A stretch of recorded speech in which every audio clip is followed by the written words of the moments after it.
So this is my life hack for pizza and really anything left over in the fridge. Um, so I like pizza and I've pretty much ate it all my life, but microwave pizza is a pain in the ass because the outside gets hot and the inside stays cold. And for a long time, I just lived with it. I just try to get it as close as I could, but some parts were cold in the middle and some parts were scorching hot, and I burned my mouth, and I just lived with it. But about 10 years ago, I started cooking for myself, and I started using this. This is a probe that goes into a meat that you put in the oven. And you leave this outside, and this actually tells you the temperature of whatever you're cooking on the most deepest part of the internal of the meat.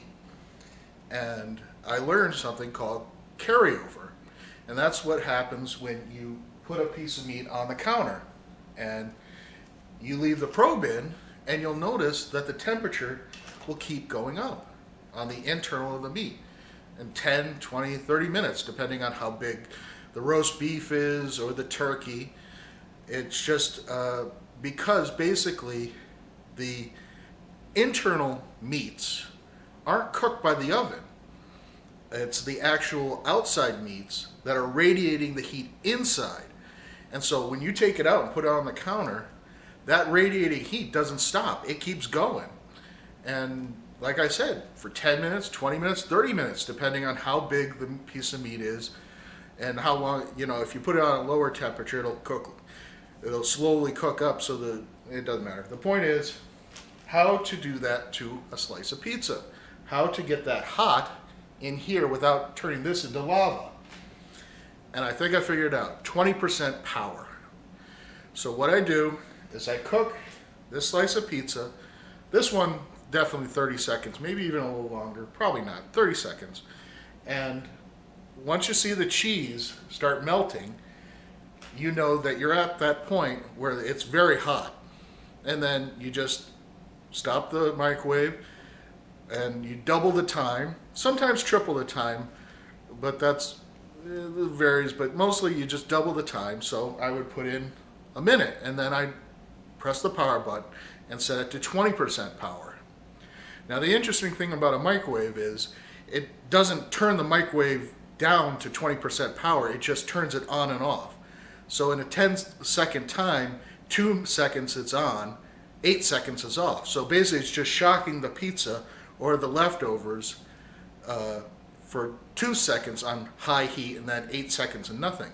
And this seems to work. It seems to keep the outside still hot enough to keep that heat, allowing it to radiate inside to the center of the pizza. And generally, I find if I do it right, if I have it timed just about right, the pizza is almost perfectly heated all the way through. Now this also works with other leftovers like Kentucky Fried Chicken. I'll take a Kentucky Fried Chicken breast and the mashed potatoes and gravy, and I'll put that in the microwave for a minute, and then I'll lower the power to 20% power and cook it for another minute, and it's usually warm all the way through. Now everybody's microwave is different. I think this is a 1200 watt, and so I can't account for all the myriad of different things that will happen in your kitchen and microwave, and who knows, your refrigerator could be a lot colder than mine for some reason, or not as so many things. So you're going to have to mess with your stuff on your own. But basically, this should get you in the right direction of how to more evenly microwave stuff, and this works great on soup. 1-to-1 ratio, 1 minute and then 1 minute on 20% power. And I don't know why it works. All I know is it works. I don't know.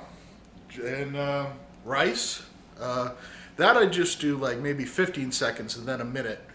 And that works good because rice heats up real fast, but to get it even, you need it longer. So that's like almost like 4-to-1 or something. Is there anything else? No, it's just try using the different power settings on your leftovers. Freezer, you can forget about it. It doesn't seem to work.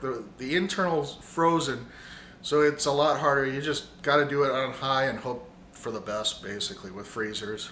But anything out of the refrigerator that's left over, generally, if you lower it down to 20% power and double the time or just 1-to-1 it generally you get an even cooking.